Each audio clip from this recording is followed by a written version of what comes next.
also what Metro Manila looks like from Masuri. So talagang diretso yung view namin, no? Kita namin yung skyline of Metro Manila from the side. Now, why is it important to work on this watershed area? This is a protected area since 1904. So American government pa lang, it's already reserved from settlement, sale, and exploitation. And it was called the Marikina Reservation under EO 33. 1904, 1977, there was the PP 6036 National Park, which included this.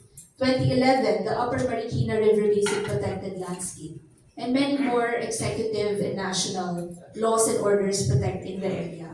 But this is what it looks like now.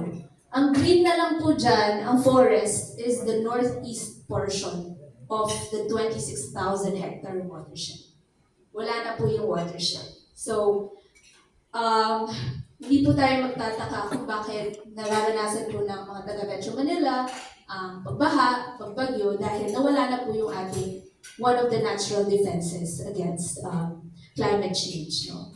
So, according to independent studies, we only have 11.9% forested no ating watershed. And the decline continues, unfortunately.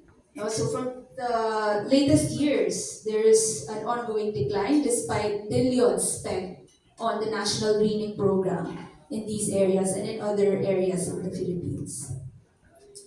There is a flood modeling study by the Manila Observatory where they recreated the conditions of Typhoon Ondoy. What if it happened in 2018? Anong mangyayari given the current forest area of the watershed? What it showed was that the flood extent of the floods in Pasig and Marikina will actually be bigger. So, kung makikita nyo yung yellow areas became larger, yung flood extent. And then yung color, which is the flood depth, na purple, naging mas malalim pa. So yung height ng flood, mas lalalim because of the deforestation in the Upper Marikina.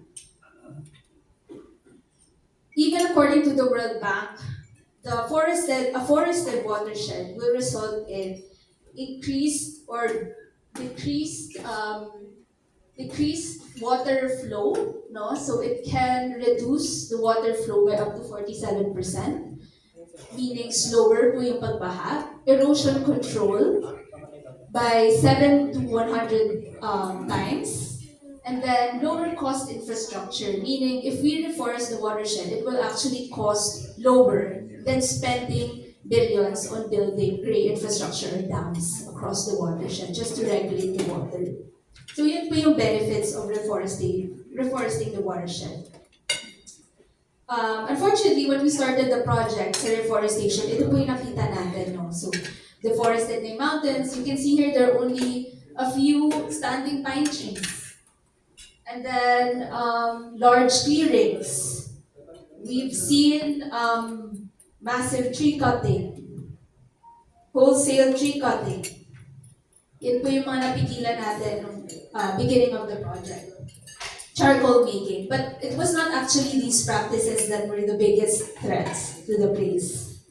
There were large-scale extractive industries inside protected watersheds.